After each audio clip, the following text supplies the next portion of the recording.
Roger Griswold, who's live at the Maine State Pier with more on the conditions in Portland, especially along that waterfront. Roger? Well, Matt, the wind here has been picking up over the past couple of hours, but it is sort of the calm after the storm when you consider how wild it was along the waterfront last night.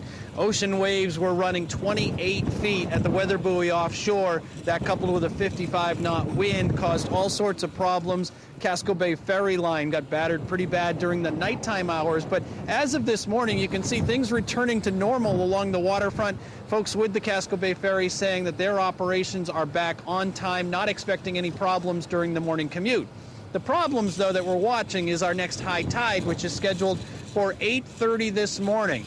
Now, the water's been coming up gradually and continues to rise. We're still just under 2 hours away from this next high tide. A coastal flood warning is in effect, especially for the area Casco Bay southward through York County. A coastal flood advisory through the mid-coast.